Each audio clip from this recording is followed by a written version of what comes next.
Welcome in, everyone, to the Her Hoop Stats podcast. So as we gear up for the WNBA season, we are shifting our format. So we're looking to allow some more perspective, some more thorough coverage of the league. So we'll be here Monday through Friday with a rotating roster of your favorite and soon-to-be favorite women's basketball minds to further our platform's goal of unlocking better insight. So yesterday, kind of kicked things off. The episode featured Chelsea Layton, Richard Cohen. They broke down our Ranking the W series published over the past week on our site. So make sure that you check out that episode as well as the excellent written analysis from both Richard and Matthew Collar. So for today, I am JB Steyer Johnson.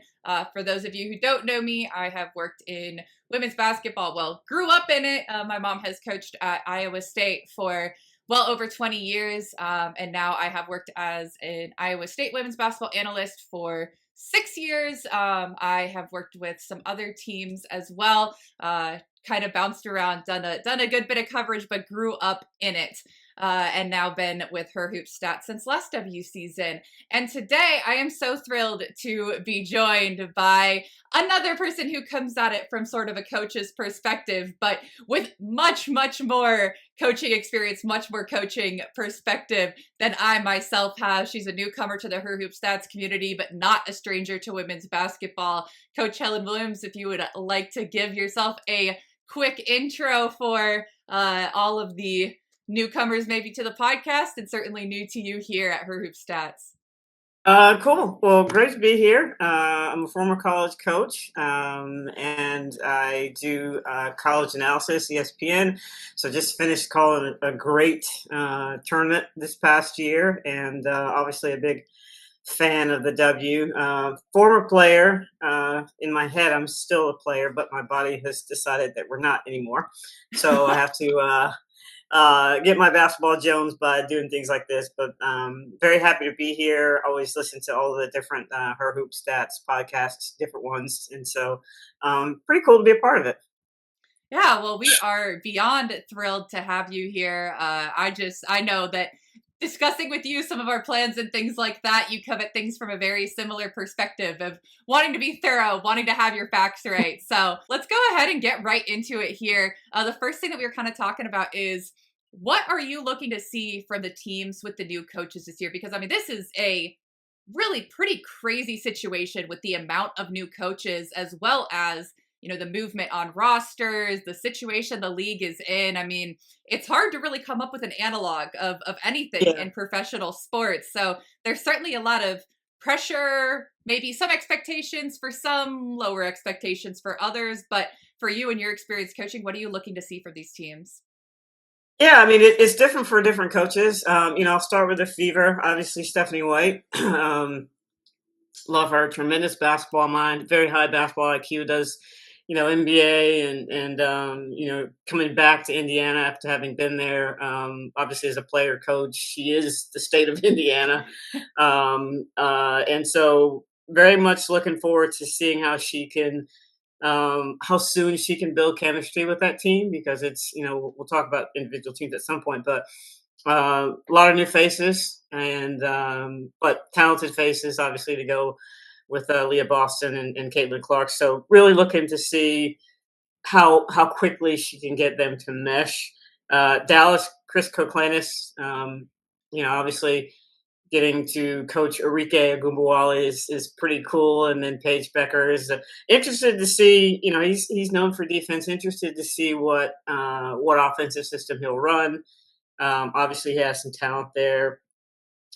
Sydney Johnson, that's going to be an unknown right now in terms of how the game is approached. Obviously, with the Mystics, got some talent there, so I think they'll compete, but yet to be seen, yet to be known.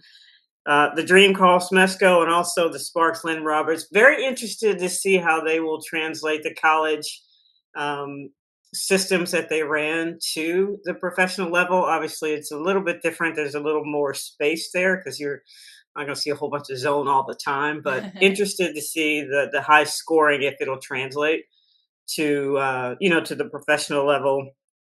Golden State, Natalie Nakase, going to be interesting to see as an expansion team, are they going to be competitive? And what their definition of competitive is, what their definition of success is going to be, with the people that they brought together. Don't know a whole lot about Coach Maziani, except that he was successful, in Belgium. So that's another unknown that's yet to be seen. I don't want to have an opinion until I've had an opportunity to really give him his due in terms of me watching, them play. And then Tyler Marsh, obviously coming over to Chicago from from Vegas. Going to be interesting with his team. How is he going to continue to develop Angel Reese and Camila Cardoso, and like who on that team is going to be the bucket getter when they need it. So a little bit different than operating where you could just go to AJ Wilson and say, "Here, go forth and score." So yeah, a lot of new coaches, but that'll make it exciting, I think.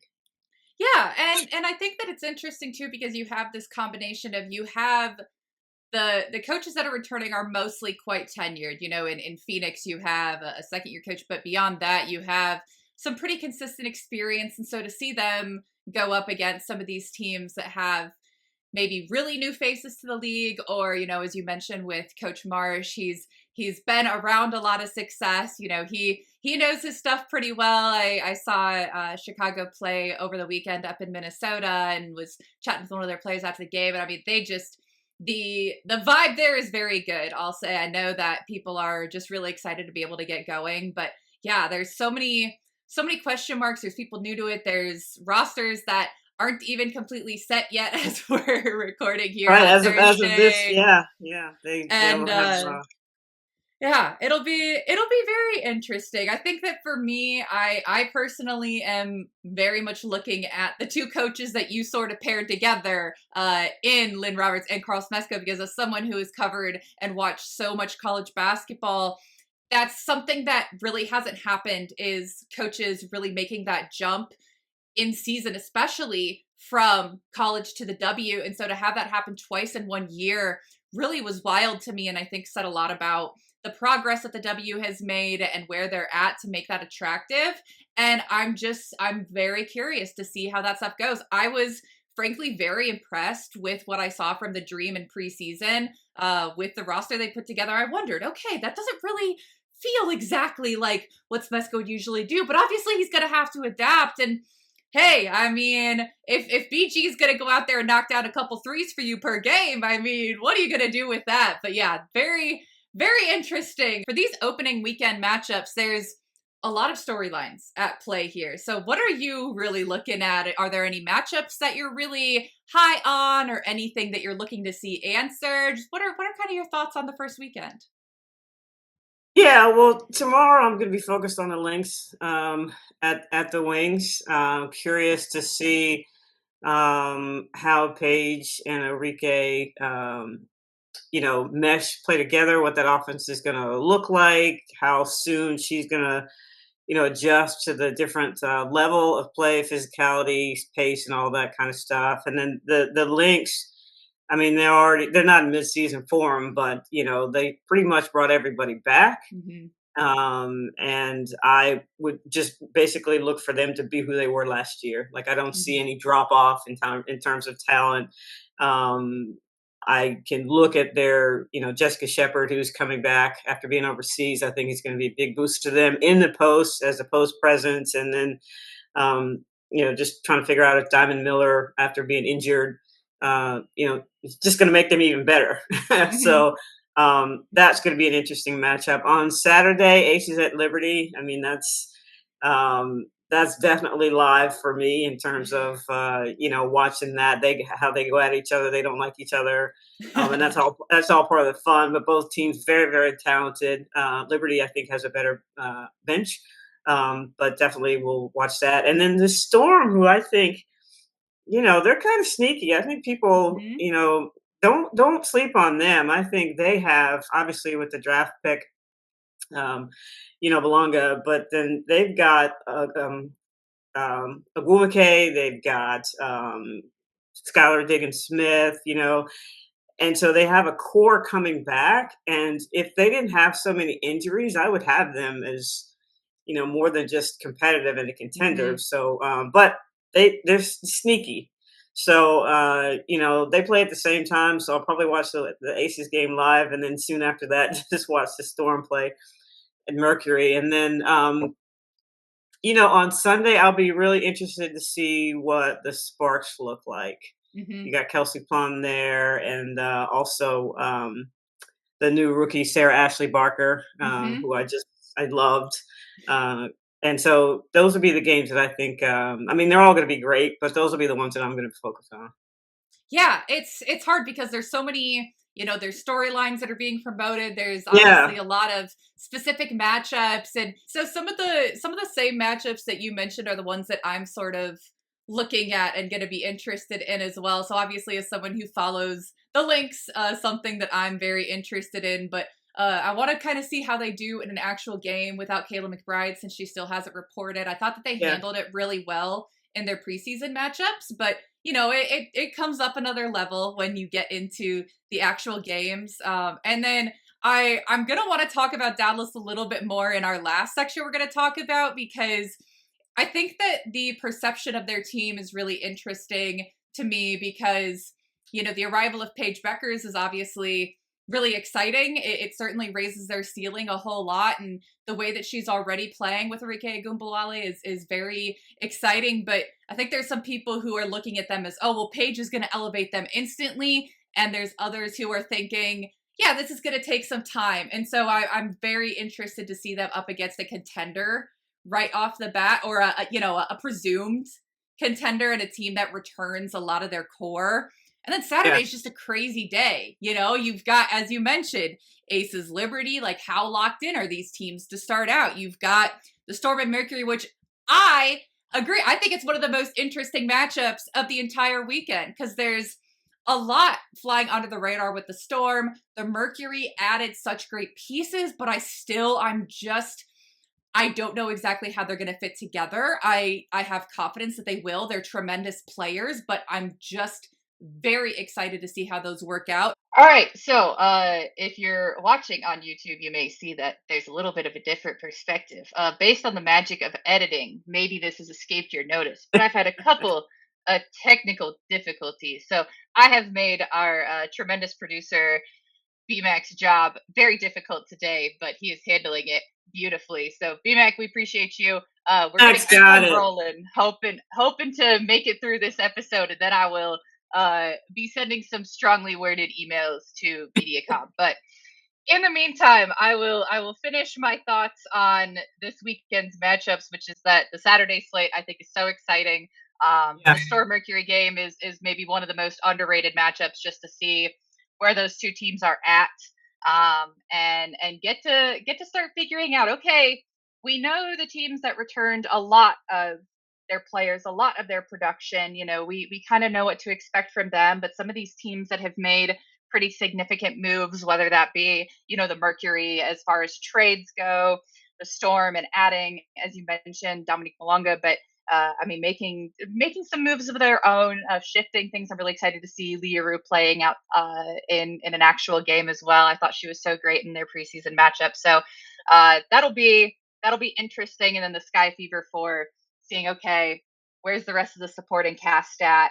That's where the big difference is going to be as far as it's Caitlin Clark, Angel Reese, tremendous individual players. They're compelling stories, but this is as we've all discussed ad nauseum a team game, and so seeing all right these new pieces that have been put around them, and these new coaches that are going to be leading these programs. Some of them have experience on the head coaching side, like Steph White, as you mentioned, and then Tyler Marsh really getting his feet under him and getting rolling. So very, very exciting first weekend of games. Very well done on the scheduling. So I want to finish out here by giving you an opportunity to share some of your thoughts on a topic that I kind of get into throughout the course of the season.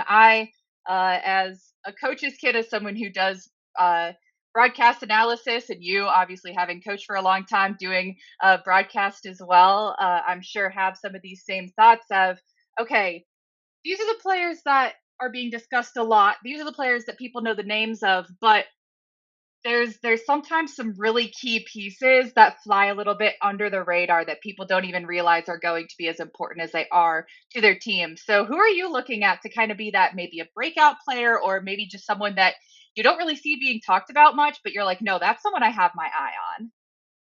Well, true to form, I'm anal, so I went through every team. And I am looking at it not from a stat standpoint. So somebody will look Hmm. at this and go, "Oh, look at their stat." I'm just looking at it as players that I feel like could do more, Hmm. that people aren't really talking about. So, I mean, if you look at the Mystics, obviously Sonia Citron, I think she's a given in terms of we've already seen what she's going to do. But I think Shakira Austin, if she could just stay healthy, is a really key piece. Then she has at 6'4" the best.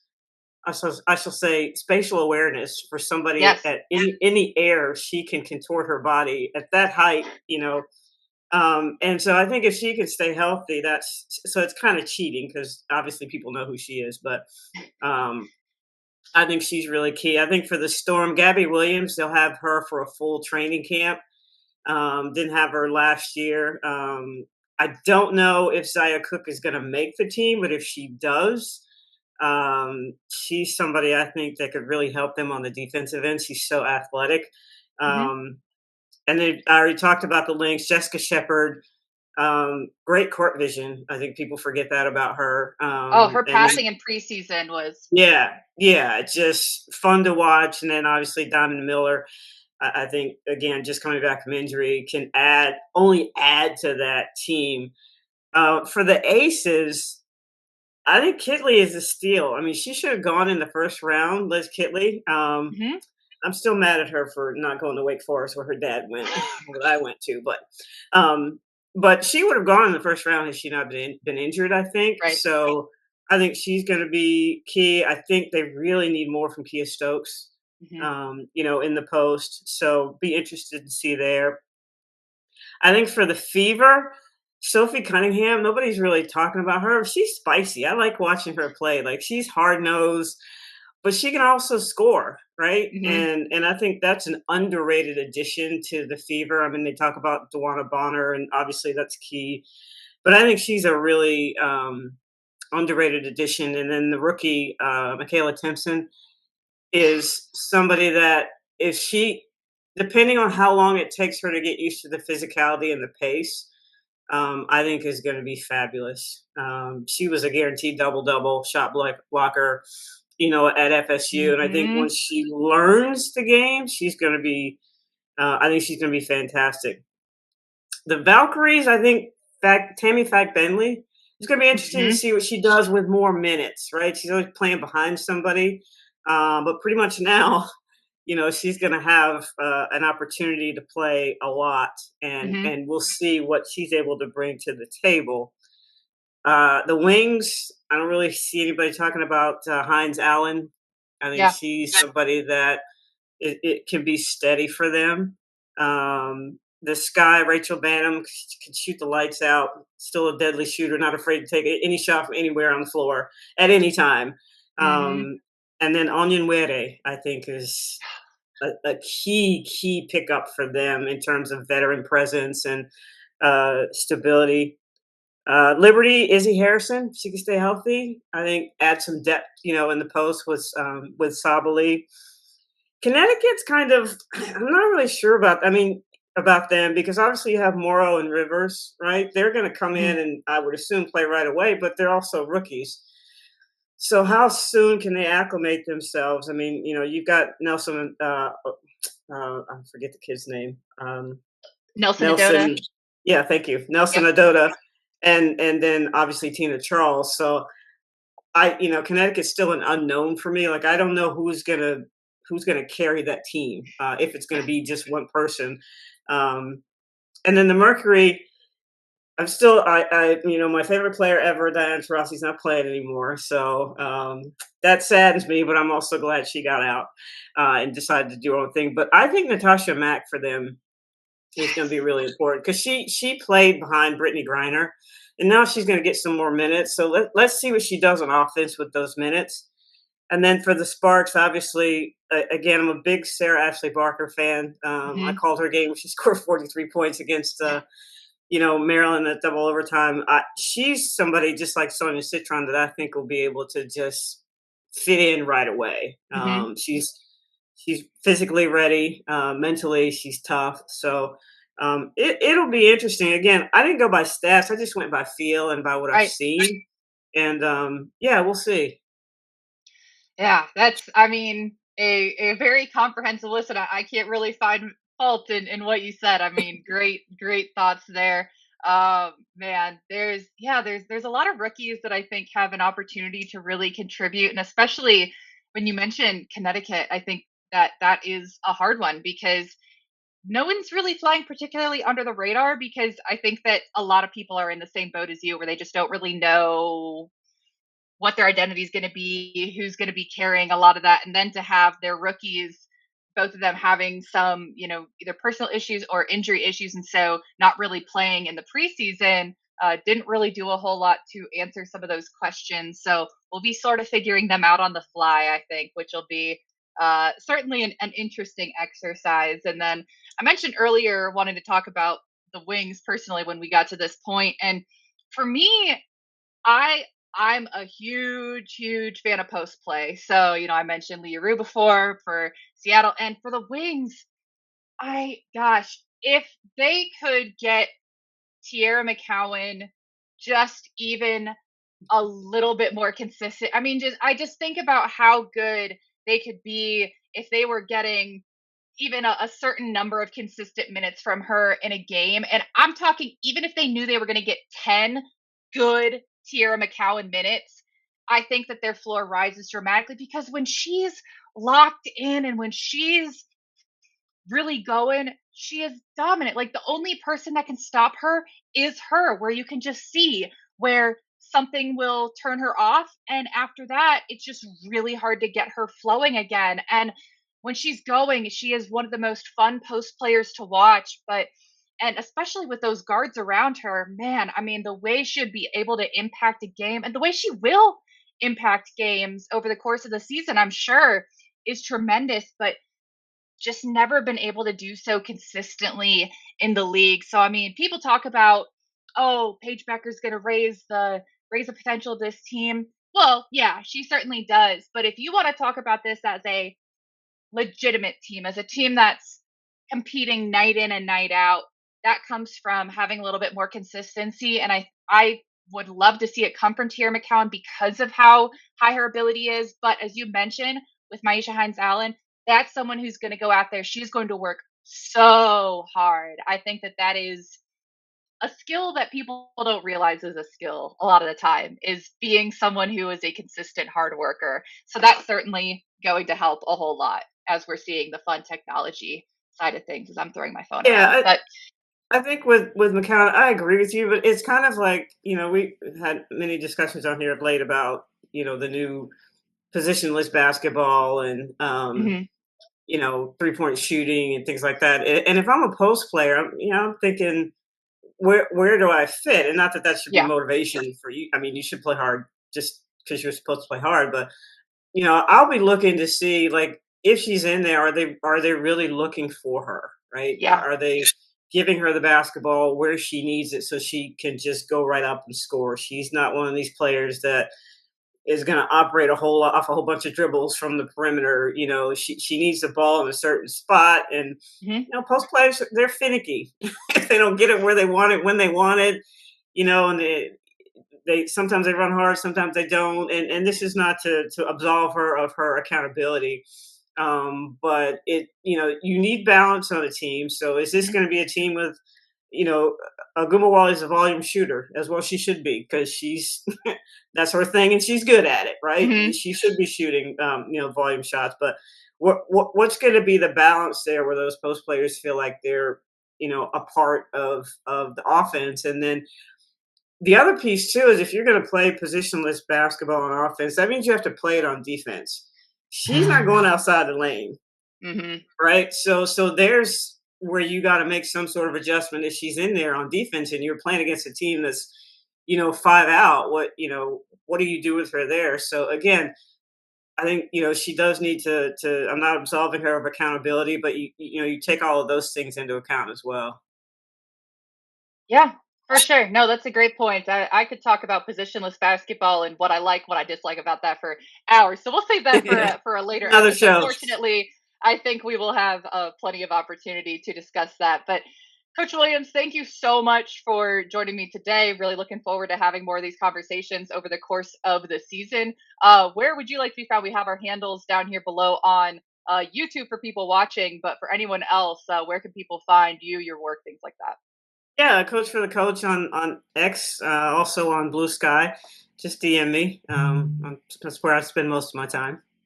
All right, excellent. Well, you'll be able to find her over on those platforms as well as weekly on our Her Hoop Stats podcast. I'm Jamie Steyer Johnson. You can find me on any platform at JSteyz, JSTEYZ. So thank you so much to everyone for joining us in this new, hopefully improved Her Hoop Stats podcast. Thank you, Coach Williams. Thank you, BMAC, for sticking with me through the technological challenges. And to all of you listening, watching at home, we appreciate you tuning in, and we will be back to talk to you next week.